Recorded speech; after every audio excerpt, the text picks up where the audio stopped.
Olá, amigos runners! Tudo bem com vocês? Bora para mais uma live de número 281. O estagiário convida, Canal Run, Robert Run. Como vocês sabem, sempre trazendo o melhor conteúdo da nossa ultramaratona e as personalidades que fazem esse esporte que a gente tanto ama. Bom, galera, hoje é uma live histórica para a gente, né? Eu também estou bastante ansioso, eu tenho certeza que todos vocês que estão aqui também estão. Hoje é dia da gente conversar com ele, né? Eu nunca imaginei que eu conseguiria trazer ele aqui no canal, e hoje ele está aqui no canal. Então, o organizador da Barclay Marathons e da Backyard Ultra, Lazarus Lake.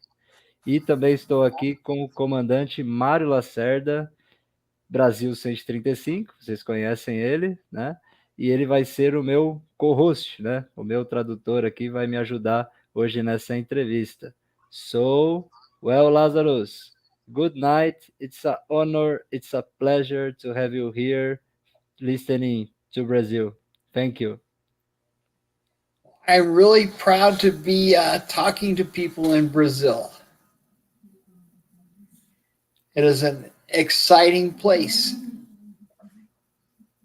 Have you ever been to Brazil, Las? No, I have not. I have read a great deal about it over the years, but I have not been able to personally be there. Ah, okay. But you have plans to go to Brazil someday? I don't know. I don't make plans, but it might happen. I never expected to go anywhere. I'm just an old country boy who lives out here. But I've gotten over the years, opportunities have come to go a lot of exciting places. Ah, ok. This is good. Comandante Mário Lacerda, uma boa noite. Good evening for you too, Felipe. It's always a pleasure being here with you and Mr. Lazarus. It's a pleasure and great, immense honor. It's always good to spread the name of the Ultramarathon in Brazil. It's always good to show that together we can do better. And Mr. Lazarus is one person that is spreading this ultramarathon around the planet, and he's a well-known person, and we feel very honored to have you here, Mr. Lazarus. Thank you for accepting Felipe's invitation. I really appreciate being asked. It is an honor. Thank you. Bem, galera que está aí na live, então vão deixando seus comentários aí, as suas curiosidades, né? Eu vou falando para vocês qual que vai ser a pergunta, né, em português. Eu passo pro Lazarus, ele responde e o comandante vai fazer a tradução aí para gente. Tá certo, galera? Bom, primeira pergunta será sobre a Backyard Ultra, a história dela e como ela nasceu, como que foi a ideia que ele teve aí para nascer a Backyard Ultra. Well, Las, first question to you. Tell us about the Backyard Ultra history. How was it born? I have a farm here. There's about 140 acres in the woods, and I've built trails on which I enjoy hiking, and we wanted to have a race, but we had to figure out a way to have a good race it's a relatively small place. I mean, most ultra marathons are over in huge places with vast distances. And I had about 4.5 miles of trails. And so something that would fit in the space, and you could do it with only the resources of a family. So the backyard is really a grassroots race. All you need to put it on is a wristwatch and about 4 miles of trails or roads or some kind of a circle. Yes. when it started, when it was the first held? We had as 2011 was the first. I'm pretty sure it was 2011. 2012 was the first time someone, Not really.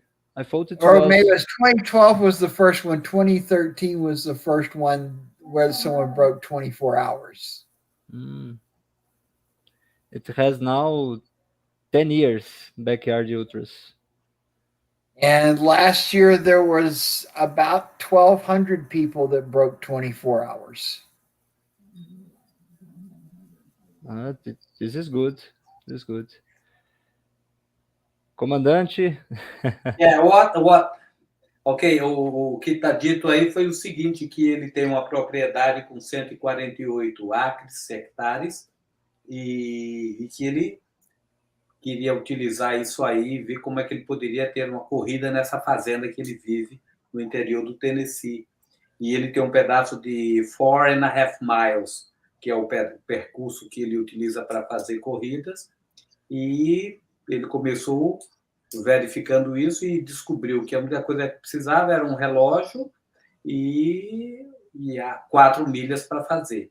E começou a fazer isso. A primeira ele fez em 2011, com certeza o primeiro resultado foi em 2013, e agora já tem mais de 1.200 pessoas que conseguiram fazer o recorde de 24 horas.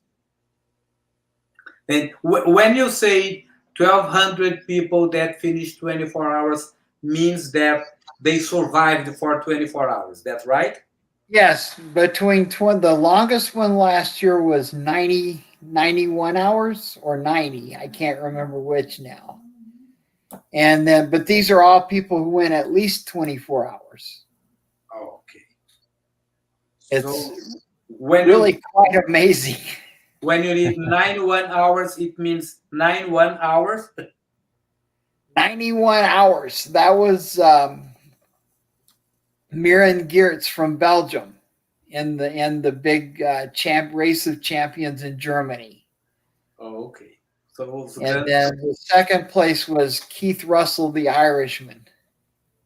São duas pessoas que fizeram 90 e 91 horas no backyard, que exatamente são o campeão da série. Um alemão e uma... Where is she from?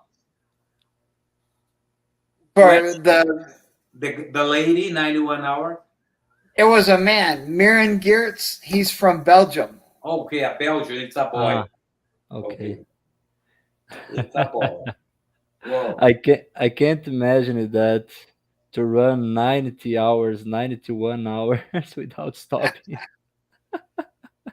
It's almost 4 days.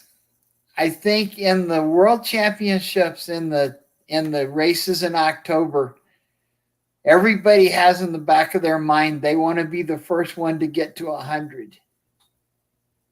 Wow. Vai ser o próximo campeonato, vai ser, ele acredita que todo mundo vai tentar fazer mais 100 horas. 100 hours in the backyard is like all things ultramarathon. At home with your spreadsheet, it's easy. Yeah. Em casa com sua planilha é fácil, né? Somewhere out there with your legs, it starts to look very different. Você sai de casa que faz a diferença. Yes. When you leave home, everything starts happening.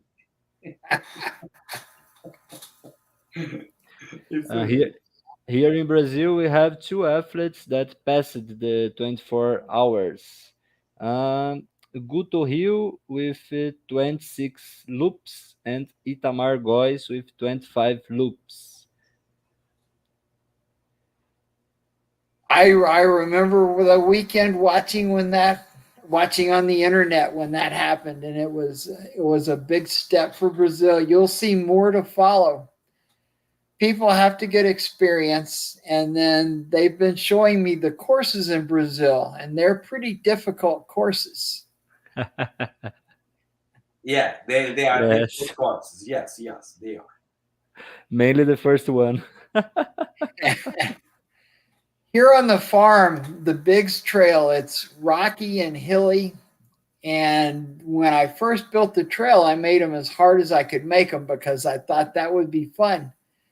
But then in the backyard, people were wanting to see how far they could go. So we've spent that when I work on the trails, it's mostly working to make them better and easier so people can go further.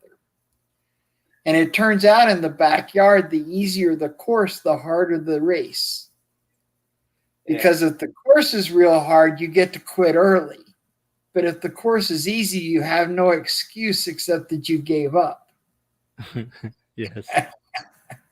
Então, basicamente, ele falou que, como a fazenda dele é muito cheia de montanhas e muito rochosa, a primeira, a Berkeley que ele organizou, era de fazer a mais difícil possível. Mas depois, quando chegou no backyard, ele percebeu que é exatamente o contrário. Quanto mais fácil o percurso, mais difícil a prova fica. Porque você não tem razão nenhuma, motivo nenhum para sair da prova, que é fácil você fazer.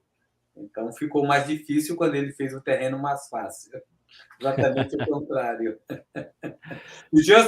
So, you have the worst of two words, Lazarus. You have one that nobody finished, because in 45, 50, almost 50 years, how many people? Less than 20? There's been 15 people have finished, but there's been 18 finishes. 18 finishing in almost 50 years. One person did it twice, and one person actually did it 3 times. Okay, so you discount 2 people. So you have said 16 people. So there was 15 individuals. And then every year there's a bunch of people who want to be number 16. Yes. So you have one that in almost 50 years, you have 18 people that finished, and you have the other one. 18 times. And you have the other one that is so easy that people cannot give up. The worst of the two worlds. Ele tem o pior dos dois mundos. Uma é difícil demais, que ninguém termina. 50 anos, 18 só terminaram. E a outra que é tão fácil, que é a backyard, que o percurso é tão simples que fica mais difícil porque você não pode desistir. Very clever. There are many different ways to challenge yourself. Muitas formas de desafiar as pessoas. Yes, this is true. The first one, backyard, was held here in Brazil. I don't remember the month, but it was last year. And the elevation gain, it was like 400 meter it loop. And the guy who earns it did just 6 loops.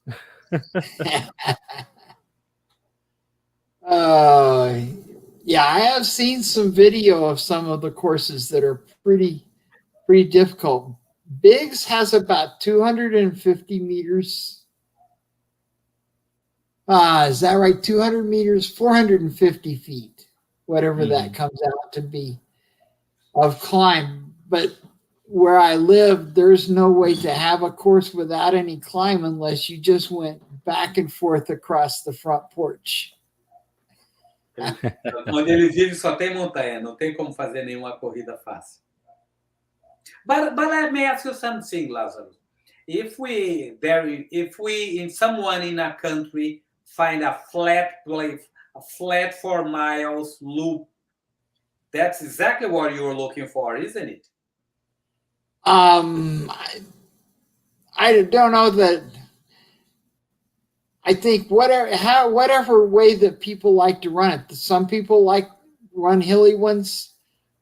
Most of them gravitate over time towards having ones where people can go far, because the backyard is really for everybody. It's exciting to see people who can go 24 hours and do 100 miles in a single day, and it's a big achievement for them. But for a lot of people, it might be a big achievement to do 5 loops or 10 loops or 2. It's a format where you can go further than you've gone before. Ok, ele está falando que a backyard é... So, backyard is a democratic race. Yes, it's only one person wins. Everyone else is a DNF, but among the DNFs, everyone who went the furthest they've ever gone, it was a success. Ele está falando que a backyard é uma corrida para todo mundo, tem espaço para todo mundo. Tem gente que gosta de se desafiar correndo em subidas, em descidas, tem gente que gosta de se desafiar correndo no plano. Não faz diferença, é uma corrida que atende a necessidade de todo mundo e a capacidade de desafio de todo mundo. Então, só existe um finalista, um finisher. Os outros todos são DNF. Mas o DNF está sempre se superando e cada vez tendo um desempenho melhor e mais. Aí, no fundo, o backyard é uma corrida totalmente democrática. Yes. Something that I seen here in Brazil with the races that it's being held here.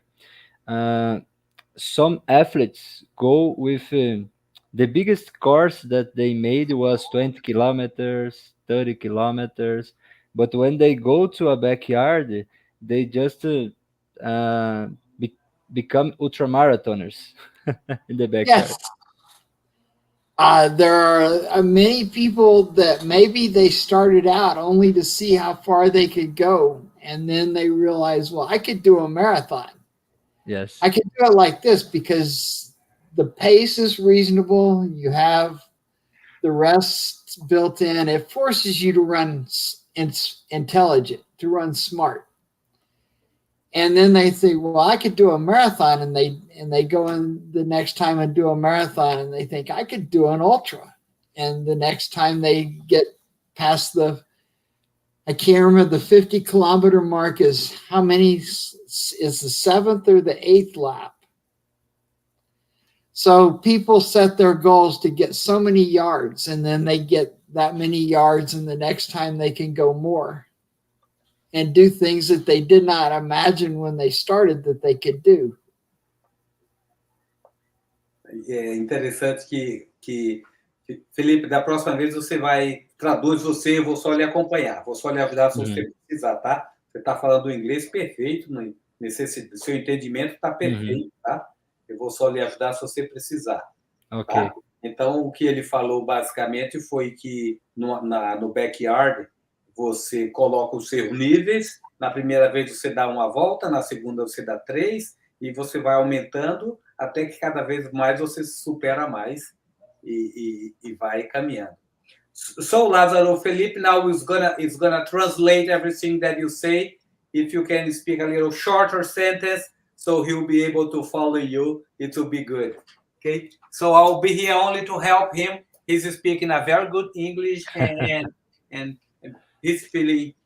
Okay, so you go ahead, Felipe. It's all on you. I'll help you if you need anything. I will do my best. Put up your hand if I start running on. Talking short is not my best strength. Yes, good. Go ahead. Okay. Laz, the first time that I heard about Backyard Ultra was because one of my fellows in the Ultramarathon group that I am part here in Brazil, Pedro Cianfarani, he went to Bolivia to do a Backyard Ultra in the city of Mirages. This city is located 3,000 meters above the sea level. And in there, he was the second one with 19 loops. And this was the first time that I heard about Backyard Ultra. And it was like quite impressive to run in 3,000 above sea level. Yes, that race is put on by Iso Yukra, who I've known for many, many years. And I've seen the course. It looks like it would be such a wonderful place to visit. a little town like I live in. Well, I don't. I like little towns, and it looks like a friendly place.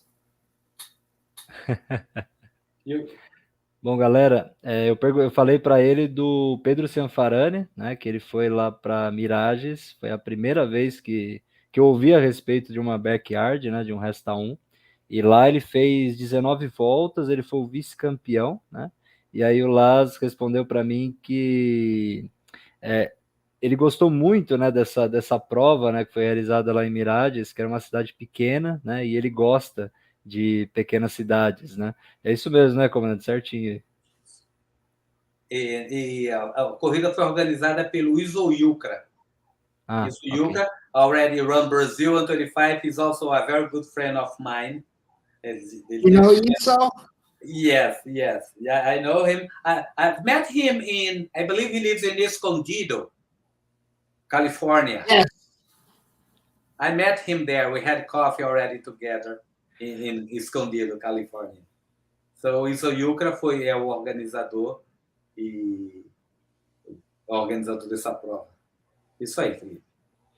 And then Pedro Cianfarani.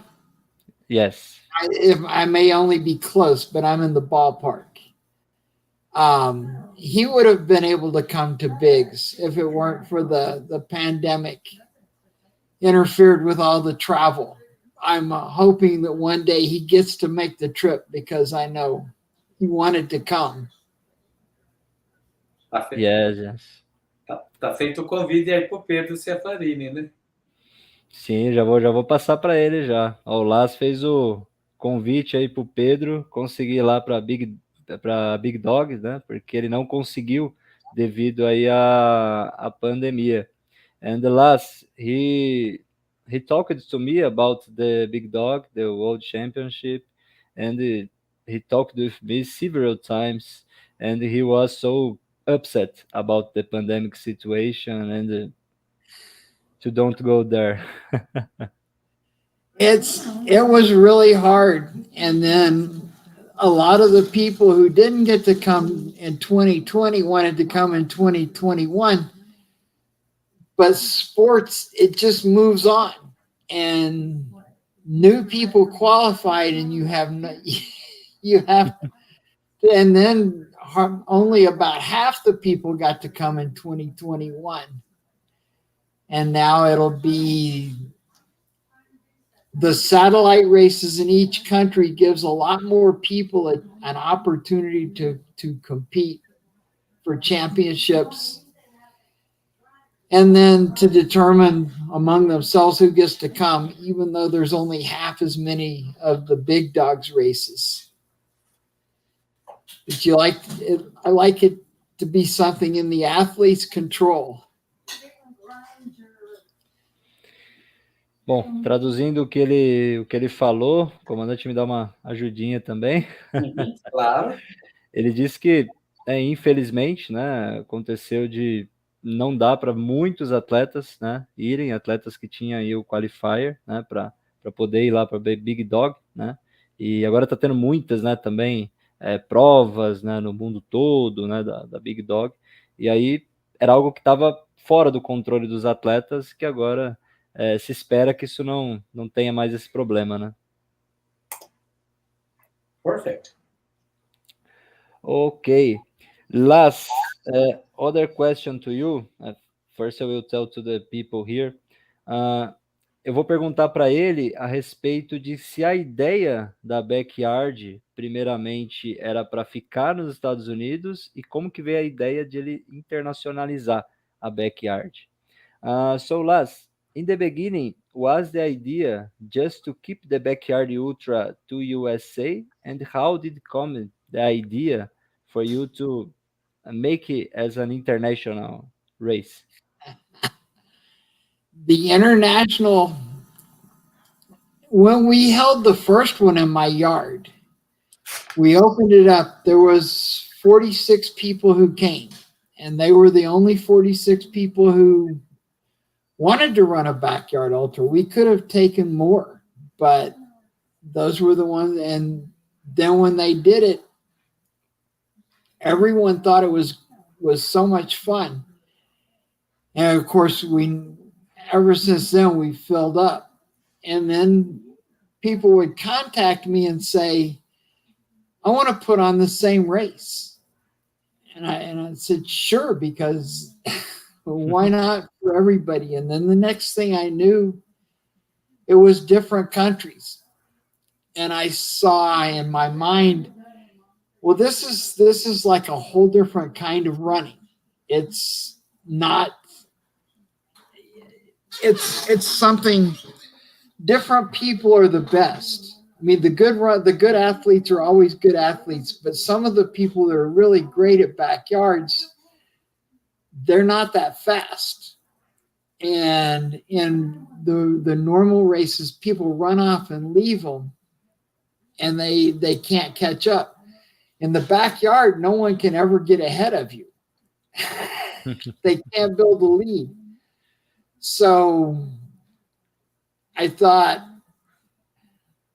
I want to, with everyone wants to come to Biggs because it's the first, it's where it started.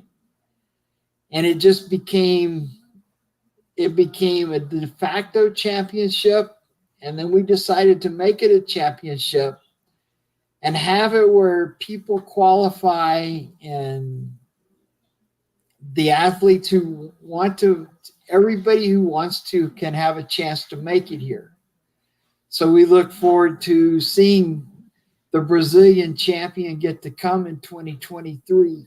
And I think it'll be a great thing for whoever wins that right to have that opportunity. If any of that makes sense. It just happened.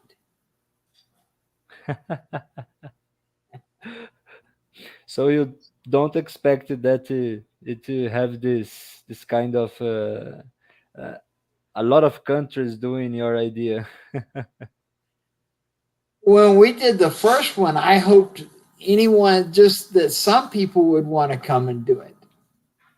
I did, there was no way to know how it would really turn out. I had it all in my head what I thought would happen. But it turned out to be as much fun as we thought, and lots of other people seem to think so too. Yes, for sure. Bom, traduzindo o que ele falou, galera, ele falou que quando foi realizada a primeira, em 2011, teve não muitos participantes, né? E o pessoal gostou muito da ideia, e aí começaram a perguntar para ele, né? Como era uma prova de fácil, né? De realização, vamos assim dizer. Eu posso fazer aqui, eu posso fazer ali, tudo. E quando ele começou a ver, já tinha pessoas fazendo em outros países, tudo, né? E ele não esperava essa proporção toda que foi tomada a Backyard Ultra, né? E aí agora nós vamos ter o campeonato mundial, né? E ele quer muito ver o campeão aí do Brasil, né? O ano que vem lá com eles também, assim como o campeão de outros países, né? Então ele disse que acabou se tornando muito melhor do que ele poderia sequer imaginar, né? Então, certinho, é isso aí, comandante? Exatamente isso. Primeiro foram 46 pessoas na primeira corrida. 46. Last, today in USA, how many backyard ultras you have? The last time I counted, I think there was about 80.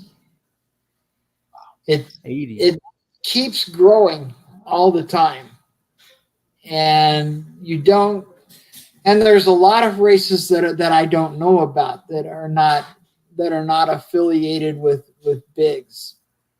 I know in Sweden last weekend there were 4 affiliated backyards. And then someone in Sweden was telling me that they had 6 backyards that weekend. So there were 4 that are part of the backyard group and 2 that are independent races. So I don't know how many backyard ultras there are. Okay, so the backyard ultras are being held and you barely don't know about that. All you need is a wristwatch Yes. and a 4-mile loop. Yes. It's easy. Bom, galera, eu perguntei para ele quantas backyard ultras nós temos nos Estados Unidos. Ele falou que aproximadamente 80, né? E aí ele tem uma certa dificuldade em mapear, né? Porque é muito fácil a realização dela e às vezes ele tem umas que acontecem em alguns países que ele nem fica sabendo, ele fica sabendo somente depois, né? E ele estava dando o exemplo da Suécia, né? Que teve uma, aí parece, não foi só uma, né? Quando acho que teve umas 4, né? Mais ou menos. 4. Isso. Que aí simplesmente começa a aparecer do nada e fica um pouco difícil de mapear, né? Na Suécia tiveram 4, mas no final de semana eram 6. E as outras dias só tinha afiliado 4. O que é que precisa para ser filiado? Lazarus, what are the requirements to have a race affiliated to you? You sign up on the website and you have to agree to follow the backyard rules. Of course, there's very few rules. The fewer rules, the better. And maintain your listing on the site so that people can see that the race, know that the race is there. And send in your results so that we can keep a record. We have the world rankings for everyone who's done over 24 hours. And because that's a big achievement to do 100 miles in a day. It's even though you may have people who've done ridiculously further, anybody who does 24 hours has done a big thing. So I think it should be recognized. So we have the world rankings for each year and then the all-time world rankings. And if you make 24 hours, you're on there. Nothing is charged to the races. We hope eventually the broadcast of the championship events, since people seem to really enjoy them and get excited by them, that the broadcast will raise enough funds to cover having the organization and that for the runners and the races, it'll always be free. Good. Go ahead. Adiante, Felipe. You translate, Felipe. Go ahead. Ele falou dos... Ele falou, o comandante perguntou a respeito dos requerimentos, né, para poder se afiliar, né, a uma backyard. E aí são simples, né? Entrar no site, né? Que esse site, inclusive, eu vou deixar na descrição também, né? Para quem se interessar, né? Quem sabe o comandante aí no finalzinho se interessa também, né? Em realizar um backyard. E aí é somente se cadastrar e aí passar as informações, né? Os resultados, né? Os resultados da corrida. E ele falou que é interessante os atletas que conseguem superar as 24 horas, né? Isso é um grande resultado, né? As 24 horas, ele gosta de manter lá no site, né? Quem são esses atletas aí que conseguiram as 24 horas.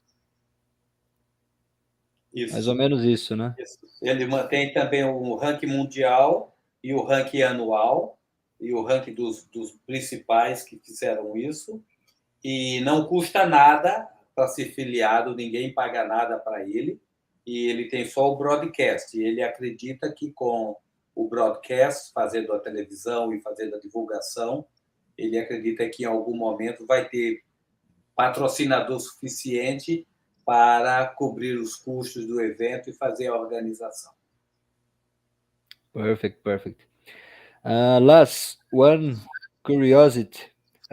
What is the most unusual country that is hosting a backyard? I think Saudi Arabia surprised me. Saudi Arabia? Saudi Arabia has a backyard race. And you don't think about it, but it's been an education to do this. There's 68 countries now with backyards, and people all over the world just we're so much the same. Much more in common than different. And people everywhere like to live and enjoy themselves and get outside and to have a feeling of accomplishment for what they've done. There's a backyard in New Caledonia. That's Oh my God. Well, they have them in Zambia and Namibia. Just a lot of places that I never would have expected. This New Caledonia. Who would have ever thought? They have few people in there, but they are hosting Yes. a backyard. Iceland has backyards, and they have done really well. You know, is it 350,000 people in Iceland? It's just a very small number, but their national record is in the 40s, and they have almost a whole team of 24-hour runners for the championships. Iceland is a big backyard country. This is something kind of unexpected. Let's say that. When we divided the satellite championships, we divided into, we call it big countries and small countries, but it's not really by the size of the country, it's the size of the backyard community and where they are, because as you go along, your records get further and more people can do well. But Brazil and Iceland will be competing against each other in the small country division. And Iceland will probably give you a run for your money. Yes, for sure. Galera, eu perguntei para ele a respeito de qual que foi o país mais inusitado que ele tem notícia, né, que tem uma backyard. Ele falou que é a Arábia Saudita, né? E aí depois ele falou um outro país que eu achei mais inusitado ainda, que é um país bem pequenininho lá na Oceania chamado Nova Caledônia, né? Na verdade é uma ilha bem pequenininha. E aí tem outros dois países na África que também são bastante curiosos aí, que são a Zâmbia e a Namíbia, né?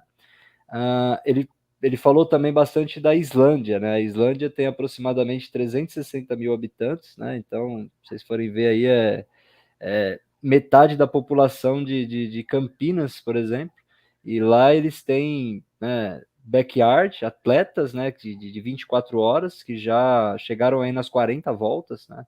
Então tem uma equipe forte de backyard aí na Islândia, né? Então é interessante, assim, vocês verem países assim que a gente às vezes nem ouviu falar, né, mas tem uma backyard ultra, né? E Nova Caledônia eu achei muito interessante, hein, comandante? É verdade. And he also added that Brazil is going to compete with Iceland. E Brasil vai competir com a Irlanda pelo seguinte: ele tem duas divisões. Uma divisão, a divisão que ele faz em países grandes e países pequenos, não é pelo tamanho do país, é pelo número de corridas que tem no país. Então, o Brasil possivelmente vai estar na mesma chave da Irlanda, competindo pelo número de corridas que tem. Will Brazil be the top 5 in countries, Les? We don't know how anything will come out. In 2020, the winning team was from Belgium, and then Mexico had a really good team, and the U.S. nosed them out for second at the very end. Because in number of races, which Which the 5 top countries? The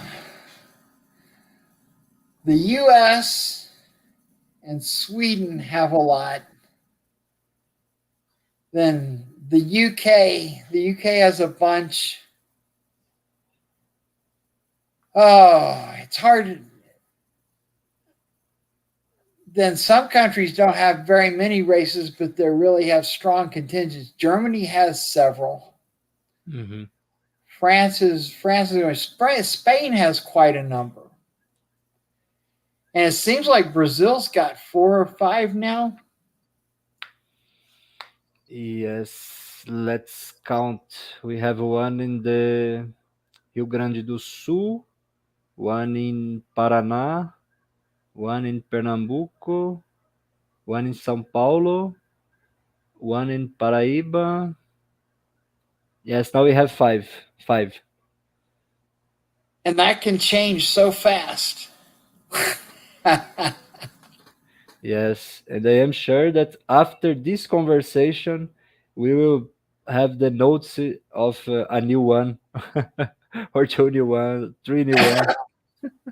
When they broadcast the championships in October, Brazil will have an hour dedicated to the Brazilian team. And then, of course, we will have the coverage through the entire event. And as the small countries start to finish up, we'll see how Brazil does, and then goes all the way to the end. And it's been different levels of coverage from social media, from just Facebook posts and on. But every year after the championships, you see a sudden flurry of new races. People find it on the internet, and they've never seen anything like that, and then they're inspired by watching it.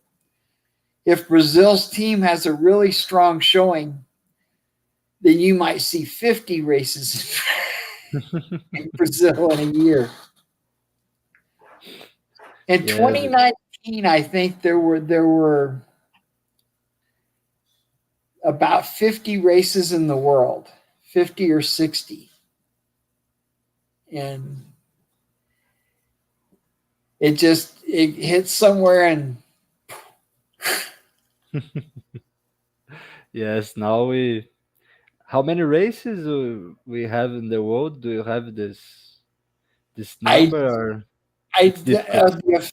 The affiliated races is over 400. 400.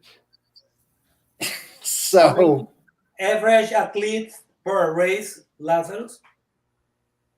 That's highly variable. It ranges from, a lot of races are only 20 or 30 or 40 people. And then the biggest races, because of the way the format works, you have to have a really special design to get 200 or 300 in a race. But one of the things people like is it's very social. Instead of an ultra where that you run off and after 30 minutes, you can't even see the person in front of you and no one behind you, and maybe you run for hours and see no one. Every hour, everyone's together. And you'll see people start talking between the yards, and then they'll go out, and maybe one of them's really fast and one of them's not fast.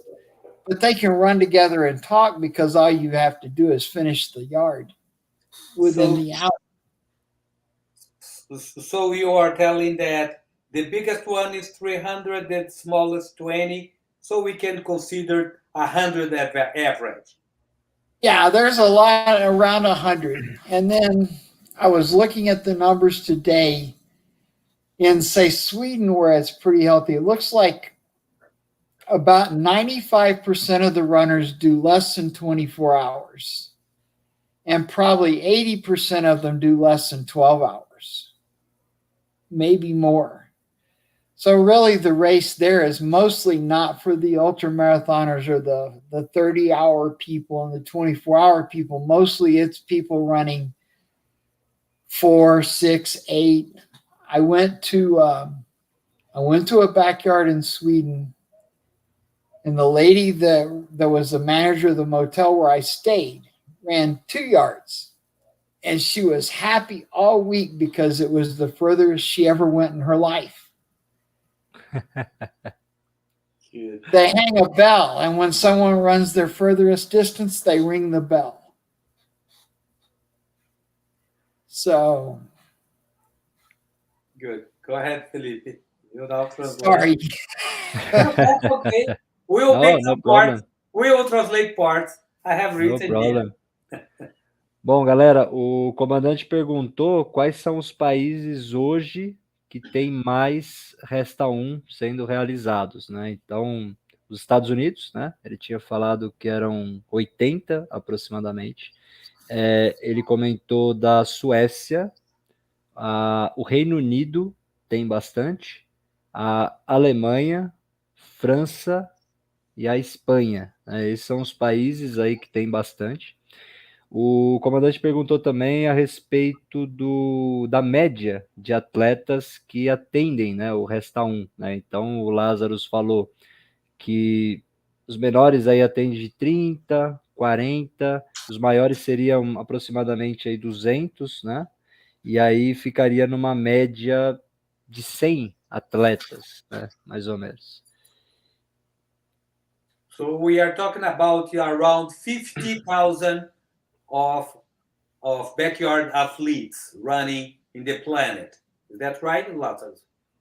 How many? 50,000. 50 or 15? 5 zeros. It's not 1,500. 50. I really don't know. Alex Hull kept track, and up through a year ago, every year more people would run a backyard ultra than had run it in all of the time from the beginning until that year. But I don't.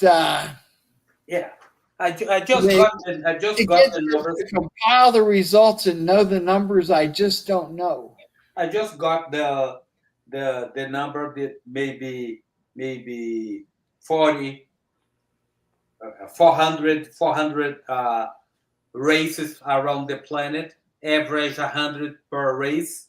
So it's gonna put us in 40,000. I just put 10,000 more. What means 10,000 more? Yes, it's nothing. It's easy to talk about 50K. See? But it may well be before the year is over because it just keeps spreading out. But I like to see that because a lot of people are chasing their personal goals, so that there are a lot of successes happening. Go ahead, Felipe. Bom, outra coisa que eu tinha esquecido, o Lazarus comentou que tem aproximadamente hoje 400 corridas, né? 400 Resta 1 aí pelo mundo. Então, com a média de 100 atletas, né? Nós teríamos aí aproximadamente 50 mil, né, atletas realizando o Resta 1. O comandante colocou aí uns 10 mil a mais, né? Conta de padaria, né, Felipe? Sim, aquela não vamos quantia de brigar por padaria. 10 mil atletas, né, Felipe? A BR que tem 200, não vamos brigar por 10 mil, né, Felipe? Não, com certeza. Então aí a gente tem aí aproximadamente umas 50 mil pessoas pelo mundo, né, fazendo o Resta 1, né? Então vocês veem, uma ideia que nasceu ali no quintal dele, né? Hoje aí com 50 mil pessoas, né, fazendo, né? Então é algo assim fantástico, né? Bom, agora eu vou perguntar para ele a respeito de quais são as expectativas, né, que ele tem pro Mundial, né, que vai ser realizado e quando que vai ser realizado. Well, Laz, I would like to know about your expectations concerning the World Championship, the Big Dog next year, and when it will be held. Well, of course, first I've got to look for the one coming up this October with all the national championships, because it will be very interesting to see from 2020, we saw countries you didn't expect that really did well. And this year, there's individuals and countries who will exceed what anyone expects. And we don't know who it'll be. So I'm really excited to see. Hopefully, we will see Brazil really step up. And I think that they're looking hard for a good course that is conducive to going far. And we'll get to see what the Brazilians can really put out there, catch some people by surprise. Yes, for sure. The Brazilians are doing better each backyard. Yes, experience is very important. In 2012, we had the first backyard. The winner was 16 yards. And then in 2013, we had three people broke 24 hours. We had a 24 and a 26 and a 27. Or maybe it's a 25 and a 26. I can't remember for sure. And that was all the ones in the whole world. And everywhere is the same. You have to learn how to manage your effort for that length of time.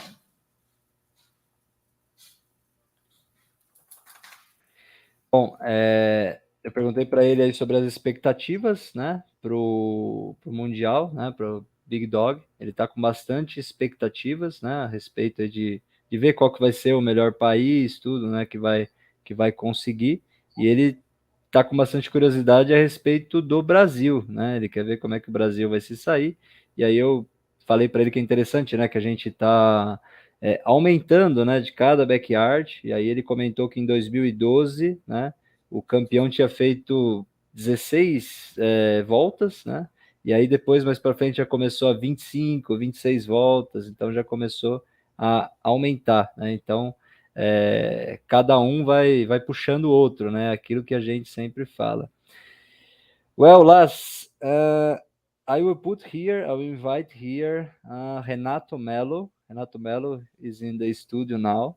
Renato Melo is the first one who bring the backyard ultra to Brazil, and I would like to introduce you to him. I will invite him here. Renato, hello. It is good to see an actual person. We've communicated on email many times. The microphone is mute, Renato.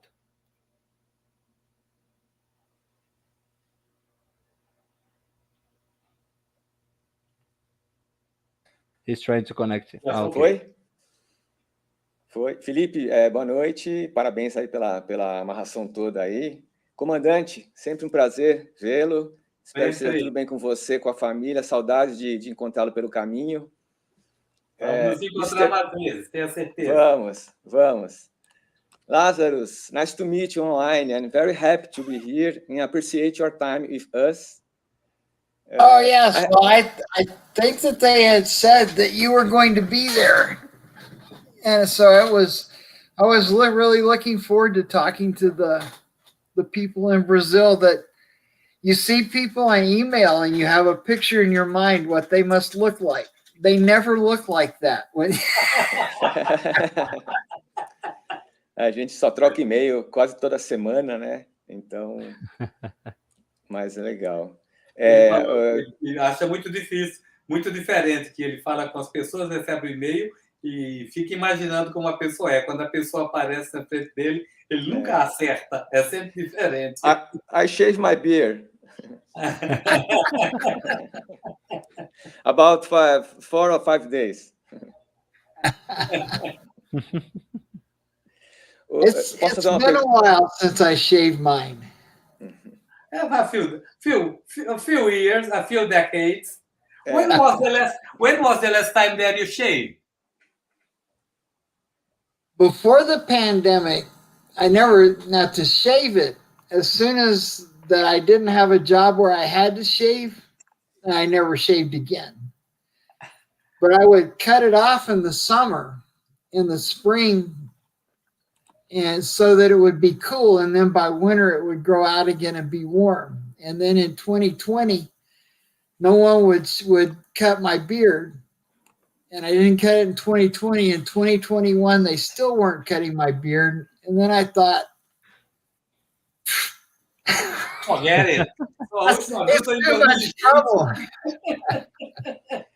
Ô, Filipe, eu não quero tomar o tempo de vocês também. Eu só queria fazer uma pergunta, se você me permite fazer uma pergunta para o Lazarus. Eu vou perguntar, depois você traduz para a galera aí. Tá. Lazarus, I have one question for you, okay? Okay. Come on. If the backyard already existed in your ultra runner days, how many laps do you think you do? Oh, no doubt I would make the 100. I think it would have been well suited to me because I'm not that fast, but I always was in good. I showed up in good shape, and I can take a lot of punishment. But most of all, I can do with very little sleep. And managing your sleep is pretty important. Yes. But since I no longer have to worry about having to prove it, then definitely 100. Bom, o Renato perguntou para ele quantas voltas ele acha que ele daria, né, numa backyard. E aí ele falou assim, certamente umas 100 voltas, né? Ele falou que ele está em uma boa forma, né? E que ele tem que na backyard você tem a questão do sono, né? De você gerenciar bem o sono, né? E isso ele consegue gerenciar bem o sono, né? Então ele falou que ele precisaria provar, mas provavelmente uma 100 aí, né? Então ele praticamente já correu, acho que todo o estado dele, o Tennessee lá, praticamente mapeou todo na mão, com caneta. Cada trecho que ele treinava, ele mapeava lá, se não me engano. Depois você pergunta para ele. Isso nos tempos que ele corria, né, quando era mais novo. Last, have you already run all over Tennessee? I've run all of the counties in Tennessee now, and I'm going back and I'm hitting all the county seats, because in running through the counties, I didn't always run through the county seat. And so that was something, it gives me more runs to do, more places to go. Eu perguntei para ele se ele já tinha o que o Renato tinha perguntado, né? Que ele tinha corrido por todo o Tennessee, né? Ele falou que ele já correu por todos os condados, né? As cidades, tudo, mas que tem outros locais aí também, muitos outros locais que ele poderia também ter corrido, né?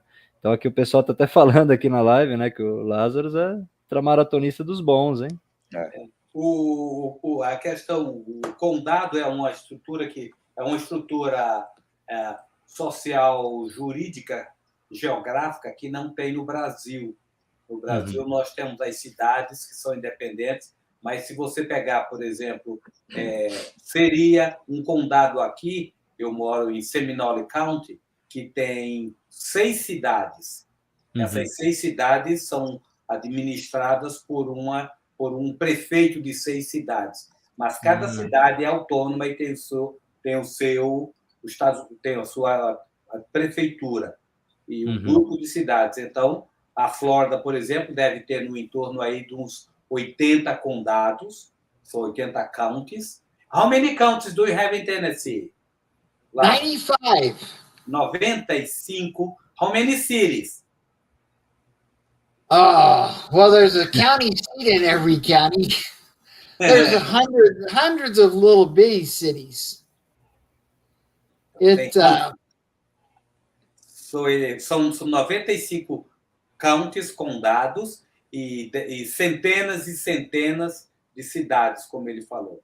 Aqui ele não se prende, o número de cidades não é significativo. O que é significativo que no Brasil a gente fala são 5.883 municípios. Aqui a gente fala em counties. Quantas cidades tem, foge um pouco do...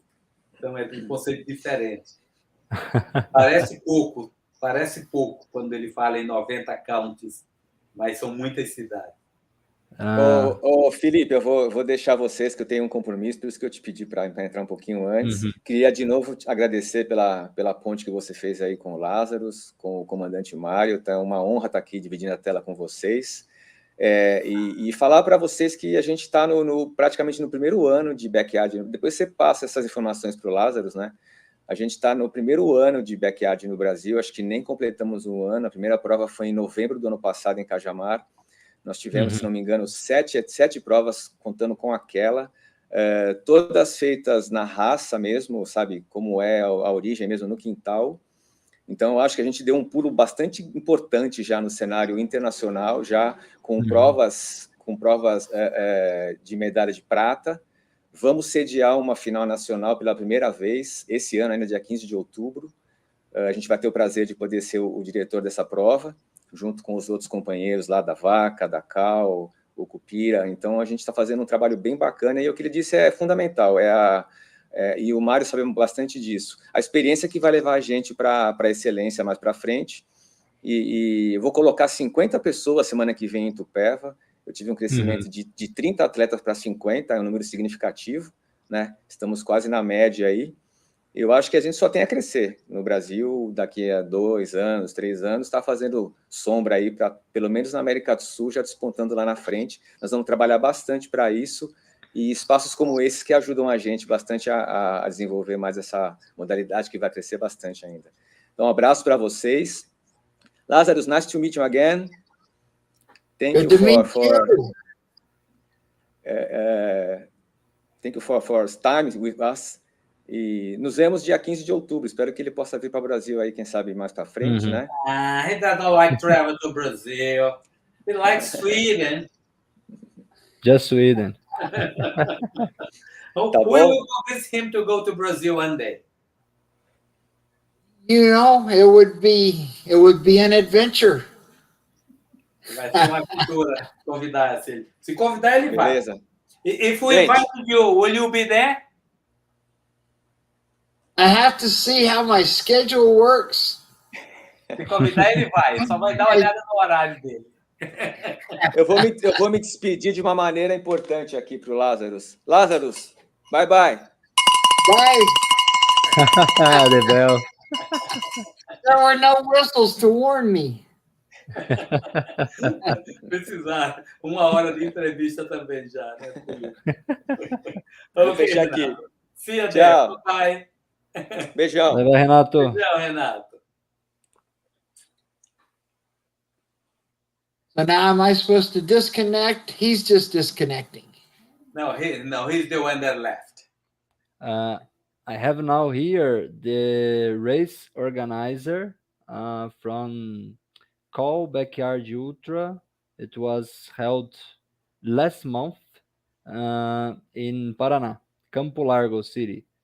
I will introduce him, César Condrati. Good night, César. Boa noite, Felipe. Boa noite, Las. Good night. Or good evening. Boa noite, comandante Mário Lacerda. Tudo bem? Tudo bem, Condrati? Como vai? Tudo bem. Eu vou falar em português porque eu sou melhor no português do que no inglês, tá? No inglês eu enrolo bastante. Ok. He will speak in Portuguese, but we will translate, Las. That'll be good. Então, eu participei de uma prova que o Renato organizou em Itupeva, no mês de maio, e apenas 2 meses depois eu já estava organizando uma prova no Paraná, a primeira prova do sul do Brasil. Então, de tanto que eu gostei, que eu apreciei esse formato de prova, então foi, assim, contagiante para mim. Eu queria trazer para próximo da onde eu morava. Last, he said that he participated to a backyard ultra in São Paulo, the one organized by Renato Melo. And 2 months after this participation, he held the backyard ultra in Paraná. It was the first backyard ultra in the south of Brazil, and he appreciated a lot this kind of race, this format of race. Felipe, do you remember what Renato told before the message? We have Yes. to translate that to Lazarus. We forgot. Yes. Just translating what Renato said. Backyard Ultra was held here in Brazil the first time in November. So backyard in Brazil has, let's do the calculation, 10 months here in Brazil. We had 7 editions, 7 backyard ultras all over Brazil, and he will held a new a new backyard ultra in September 15th. No, September 17th. He will held a new one backyard ultra, and now it has 50 participants now. Jump from 30 to 50. Yes. So it's getting the average. Yes. Getting the growing. average. Yes. Getting lots of people involved. Oh yeah. Ok. Back to Cesar. Eu queria fazer uma pergunta para o Las. Essas provas normalmente têm poucos participantes, até pelo próprio formato dela. Então, pouquíssimas passaram de 200 participantes, pelo que eu tinha feito um levantamento, apenas 5 provas no mundo inteiro passaram de 200. E se tem alguma forma de colocar mais participantes, se o Las vê alguma necessidade também, né, de colocar mais participantes dentro de uma única prova, ou alguma ideia assim de desenvolver ainda mais, ter uma backyard com quantidades maiores de participantes, ou se ele prefere ter realmente pequenas provas, mas em grande quantidade. Cesar was telling to us about the quantity of participants in a backyard. He was raising the information that only 5 backyards had more than 200 participants, and he would like to know if you prefer to have more participants or less participants.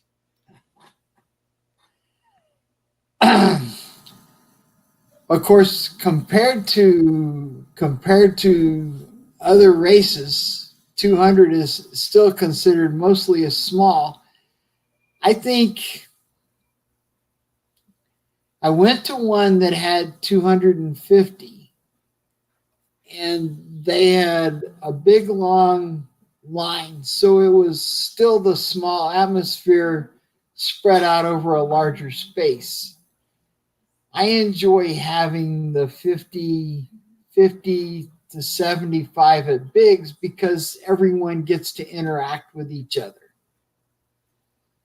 When we have the satellite championships and there's only 15, then it becomes a very cohesive group.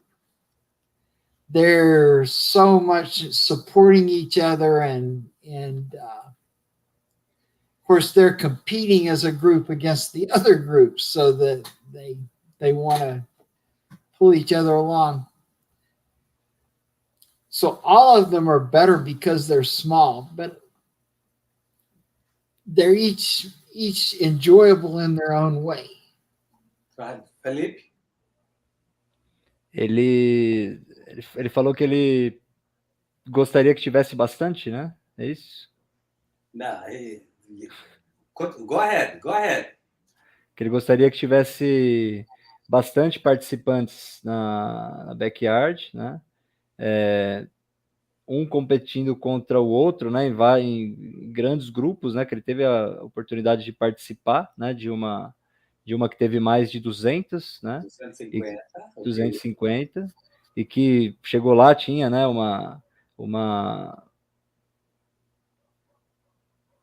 Um cartaz grande, assim, né? Toda uma... Esqueci a palavra agora, fugiu a palavra. Que é uma... Seria o pórtico? O pórtico. Tem um pórtico grande, tudo, né? E aí ele gostaria, sim, né? De que pudesse ter bastante participantes. É mais ou menos isso, né, comandante? Deu uma perdida agora. Ele falou que as provas de 250, ele teve isso aí mesmo. Ele falou quase que só... Não é que você... Eu anoto para não esquecer.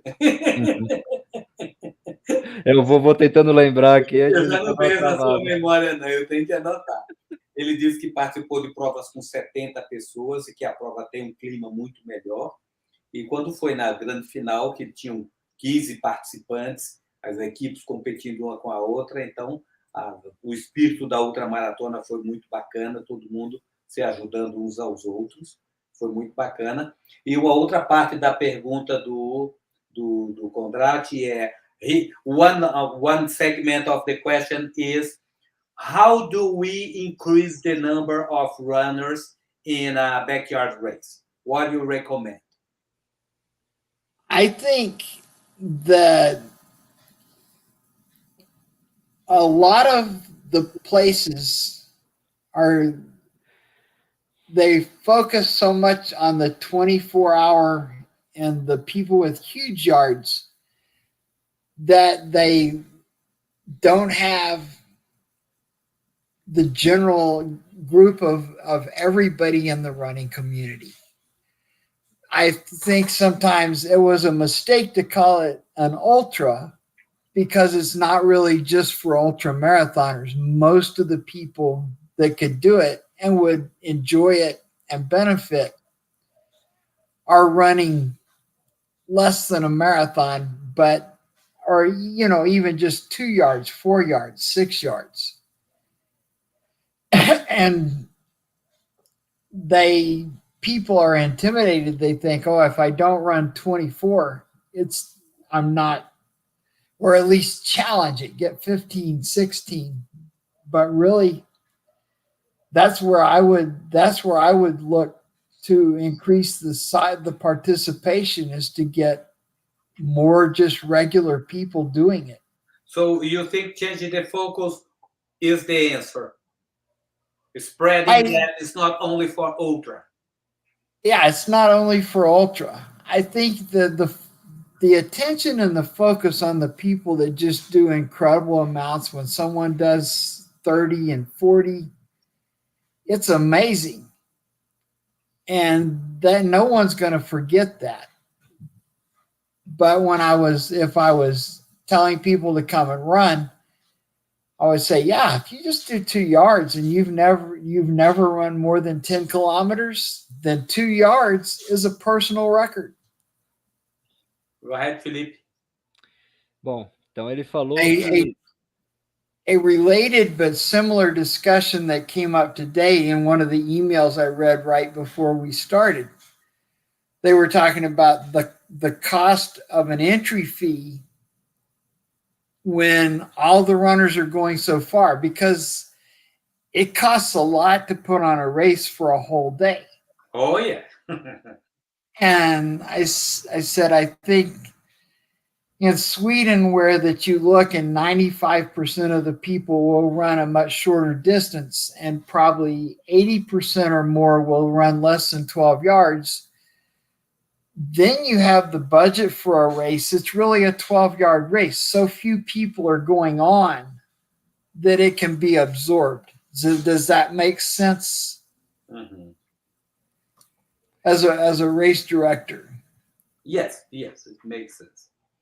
Like bigs, I've got 15 people, but they all want to go at least 50 hours. That's going to be an expensive race to put on for 15 people. Yeah. Go ahead, Felipe. You get it, Felipe? Sim, sim, sim. Entendi bem e assim, é algo interessante, né?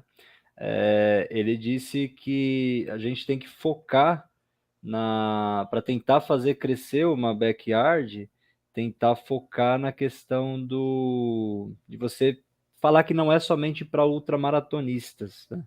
Porque se você focar somente em ultramaratonistas, você vai ter menos pessoas, né, que vão fazer as distâncias. Então, a backyard é para todos, ela é democrática. Então, para aquele que vai fazer 2 voltas, 4 voltas, 6 voltas. Então, a ideia para aumentar os números é você focar em todos, né?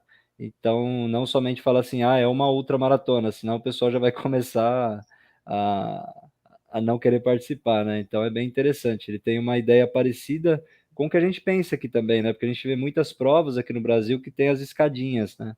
Então você pega uma UAI, tem 25, 65, 95, 135, para chamar o pessoal também, né? Das outras distâncias, né? Para aumentar os números das provas. É mais ou menos isso, né, comandante? Uhum. Ele disse também que é muito caro fazer uma prova de um dia. Fazer uma prova que passe 24 horas é uma prova muito cara. Quem, como diretor de prova, todo mundo que organiza a prova sabe do custo que tem. Provas de 48, 120. E daí para frente a gente sabe o quanto é caro. E o backyard teria assim, muito mais gente se a gente mudasse o foco para que não é para ultramaratonista, é para todo mundo. E se a gente pudesse organizar isso de uma forma mais econômica e mais barata possível. Perfeito. Perfeito. Então, queria só agradecer, então, a presença aqui, uma honra estar falando com o Laz. Né? Obrigado pela oportunidade, Felipe, comandante. E é isso, eu me despeço por aqui, então. Bye, Laz. Thank you. Obrigado, César. Bye. Ok, Felipe. Last, now we have the race organizers from a real backyard. They did the backyard in their backyard. Like mine. Here, Marta and Emerson from Porto Alegre, Rio Grande do Sul. Good night. Hello, sir. It's nice to meet you. It's a pleasure. It's a real pleasure for us to have you.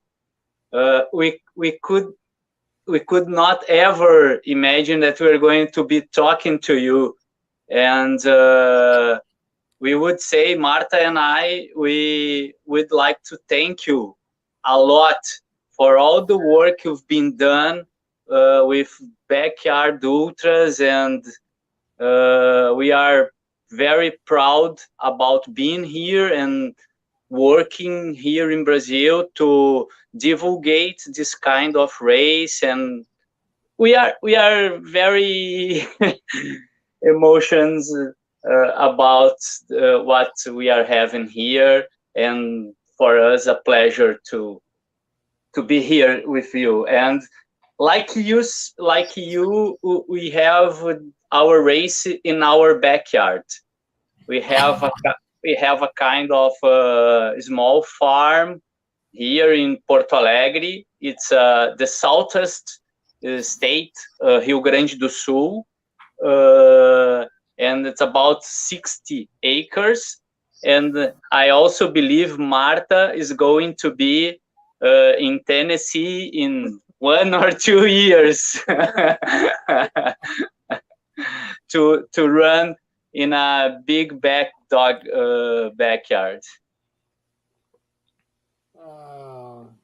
Now we'll translate to Portuguese, Emerson.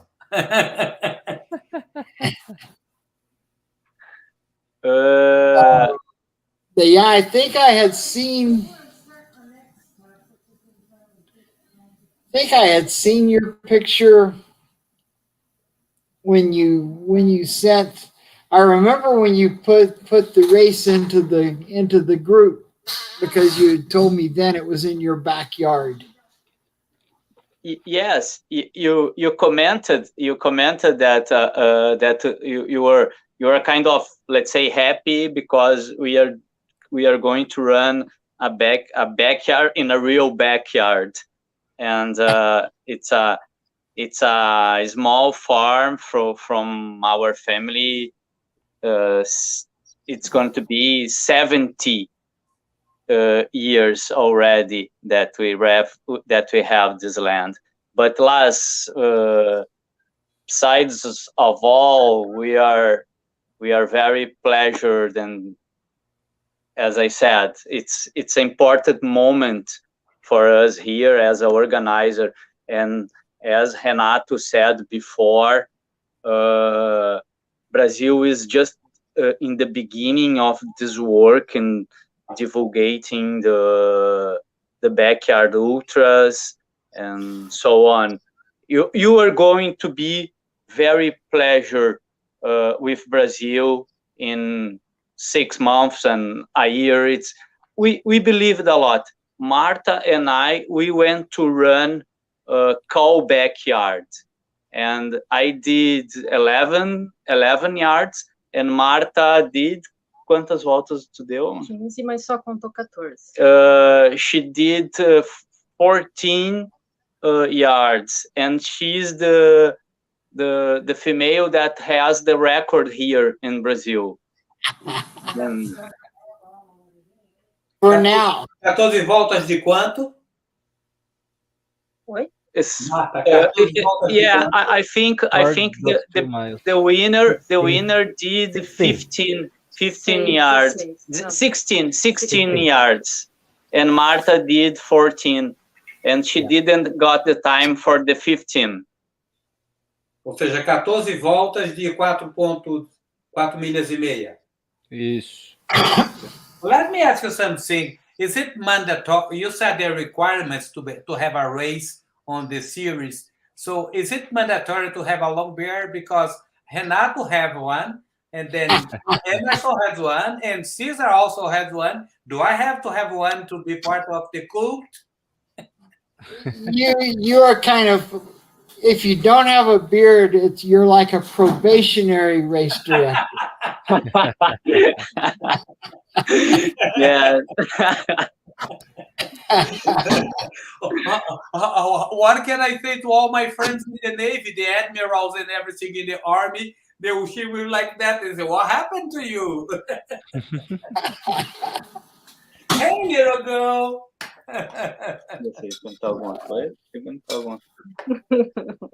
And I believe Vanusa would like to talk also, and we can have. Yes. We are very happy, Lars, to be in here and working with you, and that's it for a while. And sorry about our English, and I think Vanusa, one of the persons that are working hard here in Brazil to have a very nice job with a backyard ultra. So Lars, thank you very much for your time, and that's it. Thank you for the opportunity. Good night. Good night. So I'm getting to meet the heart and soul of the Brazilian backyard community. Yes. And I am inviting here Vanusa. Vanusa is the one that made this interview possible.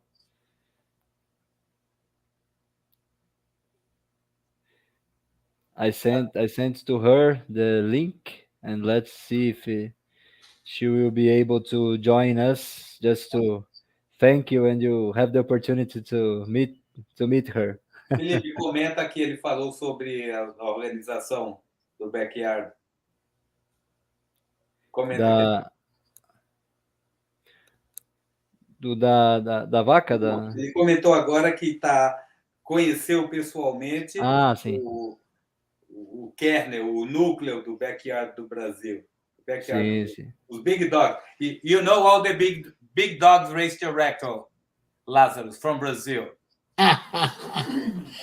Well, I used to know them only on paper. Now I can know what they look like in a tiny square. Ele conhecia você. Possibly I could enlarge this to the whole screen, but I don't know how, and I don't dare to try, because then I could end up with nothing. Ele conhecia vocês só pequenininho e agora tá vendo vocês grandes. Sim, E sim. 1h30, Felipe. Quanto tempo é a live? 1 hour and a half the live. Okay, I will thank just do one more question to last here from Juliano Sadok, one of the athletes. I thought this question The is winner. Yes. yes, the winner of Call Backyard. He asked Las, how many loops you think is necessary for qualifying between the 50 countries for the 2023 World Championship? For 2023, if you win your national championship, then you've got a place.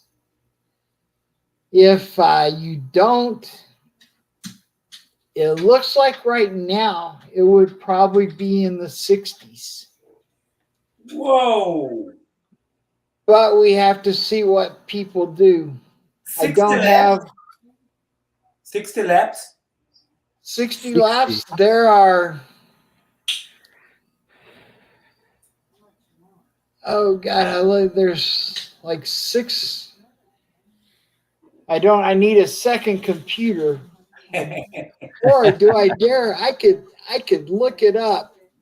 Or if one of you has a computer, you can look at the backyardultra.com website, and it has a place for the world rankings. Mm-hmm. And if you look at this year, the 2022 or the 2021-2022 rankings, Mm-hmm. you can count down to see how many places it goes. We'd take the top 37 that aren't national champions, so that would probably end up to be maybe the top 40 or 45 places. And I think that that's a number in the 50s already. And then there's another whole year to qualify. And we'll see how many big yards people put up in October, because when they got together last time, it was a lot of really, really long yards. Traduz Felipe. Felipe's now translating last. O Lars disse que ele acredita que para estar no Mundial teria que ser mais ou menos umas 60 voltas, né? Ele falou que no site da Backyard, que eu vou deixar na descrição para vocês, é possível checar, né, nesse ranking mundial, né, que ele disse que coloca lá os principais, né, que completam acima de 24 horas. I'm here now in the world ranking. Ok. E aí é possível de você ver, né, quem são os melhores atletas no momento. 100 miles in less than a day. At 24 hours. We have yards 90. Ranking. When you say yards, what does it mean? Just one lap or 1 hour. Okay, so or one time around the yard. Oh, okay. The Swedes started calling it a yard for one lap, and I kind of like that because the distance of the backyard ultra just happens to be the distance around my yard. Okay, yard is almost a meter. I believe it's 93 centimeters at 1 yard. So let's see, we do have here, yes, 90 yards. Whoa. That's the first place. If you scroll down, what is maybe the 50th best time? Yeah, 62. Yes.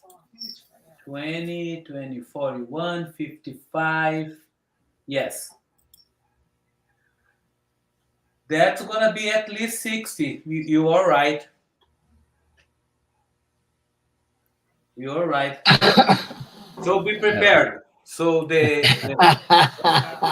asked the question? Vanusa? Juliano Sadoc. Oh, Juliano. So Juliano's 60 yards. 60 yards. But that's just a guess because you don't know what's going to happen. Okay. Yes. It's sports. Yes. Last, we just achieved the 1 hour and a half of our live broadcast, and I would like to invite Vanusa. Vanusa is the one that made this interview happen, and she's the biggest disclosure here in Brazil about the backyard ultra. He is the one here that goes to search information about backyards in Australia, in a lot of countries, and bring to us this information. Well, I will invite her to this live broadcast. This is Vanusa. Hey, Vanusa. Oi, boa noite. Oi, Las, comandante Lacerda, Marta, Emerson, César, Felipe. Pergunta para o Las como é que ele imaginou que eu fosse, porque a gente está sempre falando pelo Messenger. Pergunta, Felipe. Las, Vanusa asked to you, how did you imagine her? Her face.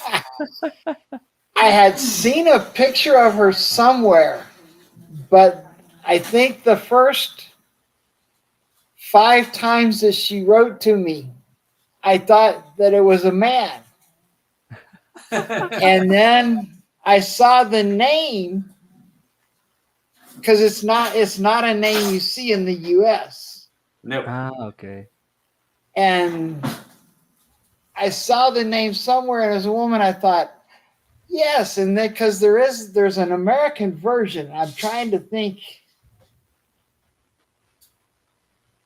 It just didn't ring a bell with me, and then I realized, this is because you have the names that are they're the same names in different languages, but they're slightly different, and they mean the same. Good. But it didn't ring a bell. So I was excited to find out that Vanusa is actually, I think it's Venus.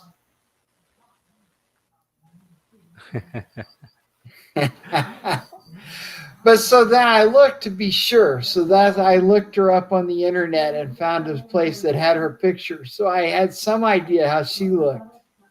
Já esperava você, Vanusa. Ele foi atrás de você, pesquisou e viu. Já sabia. É não que foi a gente diferente, não. A gente não é amigo lá no Facebook. Amigo de... porque ele tem bastante, eu acho que ele está com 5 mil lá completos lá. Uhum. Até esses dias ele comentou que ele teria um monte de gente que ele conhecia, mas não podia aceitar mais porque estava lotado lá, os amigos. Mas a gente está sempre conversando pelo Messenger, trocando ideia Toda vez que tem um quintal aqui no Brasil, lá está ligado de madrugada. O horário, ele não dorme, ele fica... Ele vira à noite perguntando como que tá e torcendo. Ele torce muito para o Brasil, viu? Las, Vanusa said that you don't sleep. That's why I would have done good at backyards. I don't sleep a lot. She also said that all races that we do have in Brazil, you are always watching and checking people and ask questions. And you did not accept Vanusa in your home Facebook because you already transpassed the limit of 5,000. But she's been talking to you through Messenger and emails and all these things. Good. Yeah, I can take messages, but I can't take friends. Good. When I got on Facebook, and it would come and would say friend request. And I thought, who am I to not be this person's friend? It would be rude to say no. So I took them. And then I took them and took them. And then all of a sudden one day it says, you can't have any more friends. Now people send friend requests and I even know who they are. But I'm rude because it won't let me take anymore. Someone said you should go and take all the people you don't know and remove them from your friend list. But I can't do that. You're gonna be rude the same way. Yes. I sent to you a message on Facebook too, Les. Did I answer it? Or No, you just sent one? Because I sent today, 1 hour ago, before the live. Oh. Well, I shut everything down so that it wouldn't interfere when Naresh called. Or actually, before he called, when it was time for Naresh to call, I shut off all the stuff on my computer except just the link. Because I don't know how this stuff works. Ele comentou aí, galera, que ele tá com bem mais de 5 mil amigos lá no Facebook. E aí ele começou a aceitar todo mundo. Aí quando ele viu, tinha o limite de 5 mil. E aí ele não. E agora ele não quer simplesmente deletar a pessoa porque ele não quer ser rude, sabe? Então o pessoal manda mensagem, vai respondendo, tudo, mas ele não consegue mais aceitar, né? Pela quantidade de limite aí do Facebook. Well. Marialdo vai entrar, Felipe? He's here.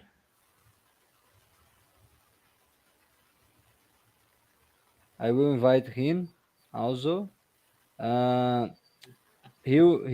Marialdo, Las, will organize a backyard ultra, the second backyard ultra in the northeast part of Brazil, in Paraíba State. But I will need to take one of them. César, você pode sair da live? Para colocar o Marialdo. Porque tem um limite aqui de 6. Marialdo. Boa noite. Quer que a gente saia, Felipe? Não, pode continuar, aqui tem um limite de 6 aqui. Boa noite, Felipe. Primeiramente, boa noite, professor Marialdo. Boa noite, comandante. Primeiramente, eu gostaria de agradecer o Felipe e a Vanusa, estão se tornando aí comendadores da Ultramaratona do Brasil, sempre ajudando da melhor forma possível. Comandante Mário Lacerda, minha admiração, é uma referência para mim, e eu gostaria que vocês falassem para o Lázaro, tietando agora, que ele é meu ídolo há muitos anos. E também falar para ele que o brasileiro, quando entra em alguma competição, seja qualquer que seja, vai sempre tentar ser o melhor possível. E como organizador, e como os meus colegas organizadores também ali, Marta, Emerson, o resto do pessoal, a gente vai sempre tentar fazer a backyard a melhor possível, e que ele vai se surpreender daqui a 1 ano, 2 anos com as nossas provas aí. Las, Marialdo said that you are his idol. And if he grow a beard, people would think it was me. Traduz aí, Felipe. Ele falou que se deixar crescer a barba, você vai ficar parecido com ele. Perfeito. And he said, Las,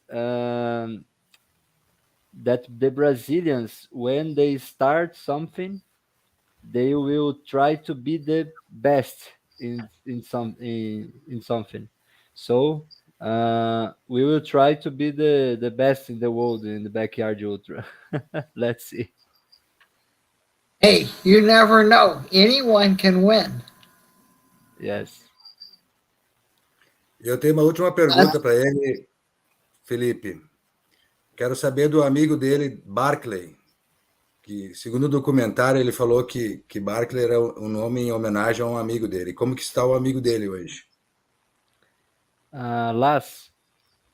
Marialdo is talking about the documentary, the race that eats youngs, the Barclay, and he would like to know how is your friend Barclay. Barry passed away almost 2 years ago now.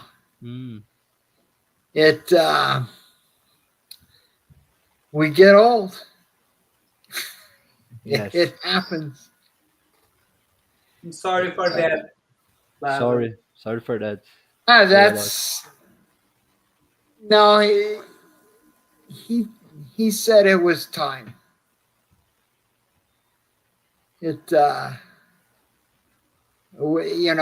Everybody's story ends up the same. Yes, we do. Yes.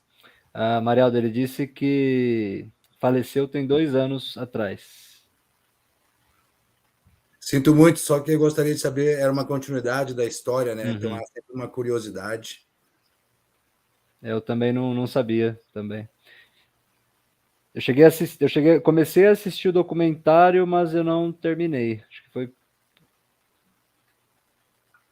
So everybody here knows your documentary, Lazarus, and we all watch it and know it very well, and we are all curious about your friend. So it just is. Before one day it'll be me. So we all will go there. Yes. We just don't know the time when it will happen. We just don't know the time. So we have to make good use of the time we have. Oh, yeah. For sure. My puppy has come to tell me it's time for her medicine. O cachorro dele já veio para pedir o remédio. Okay. She's her and Big Dog, Little Dog and Big Dog, they're 15 and 16. So they get their arthritis medicine for their hips, but they think it's a TREAT. You can say it in Portuguese because I don't think they know Portuguese. But if I say it in English, they'll be more. They already are telling me it's time. Yeah. They'll get more excited than ever. The dogs know. They know when it's time for us to go out and do our run, and they know when it's time for all the meals. So I think I cannot even say in English too, because the dog's gonna hear. So I will say in Portuguese. O que ele está dizendo é que a palavra dá um truquezinho, um agradozinho para o cachorro, e ele dá os remédios para o cachorro dele. Só que se ele falar a palavra, o cachorro vai ficar com o rabinho para cima. Então ele soletrou. Eu também não posso falar, porque senão vai tocar lá e na casa dele o cachorro vai ouvir. Mas ele está na hora de dar o remédio para o cachorro. See, they've gone back to their places. They know that I may not do it immediately, but they've come and told me. And now they've gone to their places and they're sitting and waiting. Okay. Are they 15 and 16 years old, Laz? 15 and 16. Wow. Cachorro de big as 16 for a pit bull his size. He's supposed to live maybe 8 or 10 years. Yeah. But we think he can't die because he's too happy. He's so happy all the time. Produz aí, Felipe. Felipe. Felipe, Sim, Vanusa. pede para o Laz como que vai ser o horário do Mundial de Satélites dos países. Porque se vai ser tudo num horário só, pela diferença de fusos que tem entre um país e o outro. Dia 15 de outubro vai ter o campeonato nacional de cada país. Aqui no Brasil nós vamos ter, em São Paulo, vai ter o pessoal de cada país. Como que vai funcionar a questão? Porque vai ser um campeonato entre países. É na questão dos horários. Diferença de fusos. Vanusa is asking about the championship that we will have in each country on October 15th, and how it will work about the time zone. Each country will work with its time zone, or they will need to start in some time. How it will work? We start at 0700 here. I think you're 2 hours ahead, so you would be at 900 your time. Everyone will start at the same time, whatever their time zone is. So in Australia, they start around midnight. And New Zealand and Australia are around midnight. You will just be 2 hours from us. It'll be 7 o'clock here and 9 o'clock there. Your Central Time is 0700 Central Time? Yes, 0700 Central US. Okay. We wondered the first year, we thought, is it fair? What's the best time to start? And because the race goes all the way around the clock, there's different opinions. A lot of the backyards in Europe, they already start Friday night. And that way they do the first night while they're fresh. Okay. What time? And then about the time they start to get tired, the sun comes up. And so there's really, no matter what your starting time is, it works out the same because you have... What time are you now? What time are you now, Lazarus? It's 1950. 19. Which is 7:50 p.m. I am 8:50, so we are 1 hour apart. Brazil is gonna be 7 Central Time is gonna be 9 p.m. 7 p.m. 7 a.m. Lazarus? So yeah, 7 a.m. 0700. Okay. 0700 a.m. So it's gonna be 9. It's gonna be 9 a.m. in Brazil. Ok. Translate. Bom, então assim, Vanusa, ele falou que vai começar no horário dele às 7 horas da manhã, né? Então pra gente vai ser às 9 horas da manhã. Então aí, por exemplo, para Austrália vai ser 12 horas adiante, né? Então vai respeitar o fuso horário de cada um, mas vai começar às 7 horas. Todo mundo começa no mesmo horário. No seu fuso horário. Entendi. Ele vai começar às 7 da manhã, na Califórnia vai começar às 8, mais cedo, 6, a gente mais tarde, e vai até dar a volta no planeta. Todos no mesmo horário. Todo mundo. Todo mesmo horário em cada país, o seu 7, respeitando as 7 horas da... E a Sandra está preparada para ficar uma semana esperando terminar o quintal? Laz, your wife is prepared to wait for 1 week the runners in the backyard? We've got the whole week set aside. We're ready to wait for a week. I think so many countries that have already the big yards. They're all thinking about 100, because the first person to get 100. Of course, I tell them there won't be a first person to get 100, because to get 100, someone has to get 99, and nobody's going to quit at 99.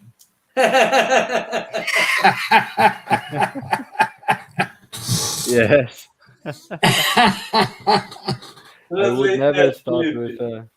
would never stop with a 99. Even if their legs fall off, they'll pull themselves with their fingers. Ele tá comentando, Vanusa, que se chegar e não, pode ser que chegue nas 100 voltas, né? E aí ele falou assim, se alguém chegar nas 99, não vai querer de jeito nenhum parar nas 99, vai querer chegar nas 100, mesmo que seja se arrastando ali tudo, né? E ele falou que tá preparado sim aí para uma semana aí para.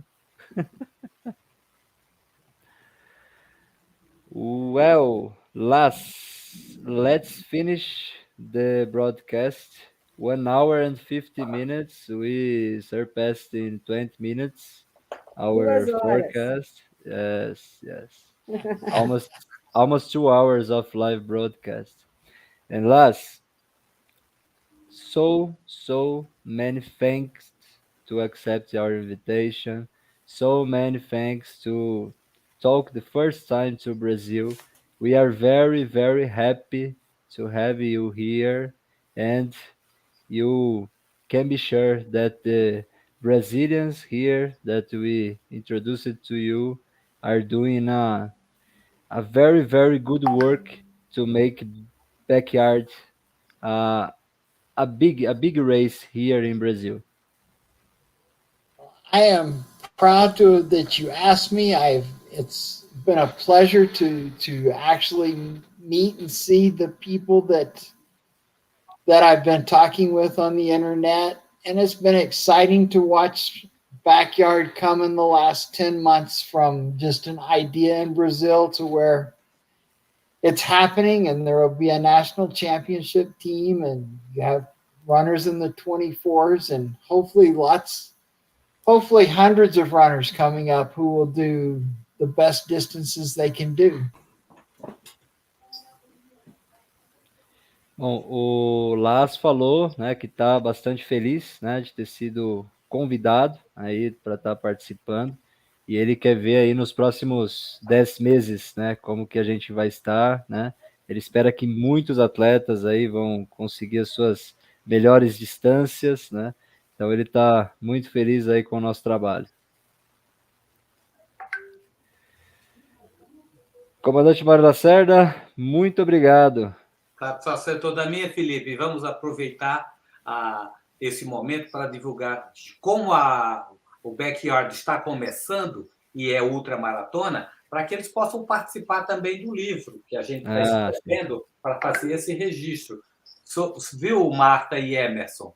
A gente passa um e-mail para mim, mariolacerda@hotmail.com, para eu convidar vocês a fazer parte do livro da história da ultramaratona no Brasil, e vai ser muito oportuno o momento do Backyard começando. So, last, what we are talking is we are creating a book. We decided to write the Brazilian ultramarathon history that goes back 40 years. So we are writing this. We are researching people. We are doing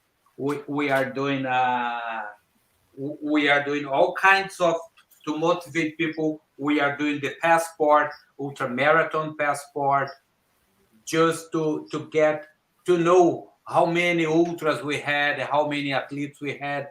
And now this is a very good opportunity for the Backyard because it's starting now. So we're going to put all together in the same good history. It's going to be something really interesting.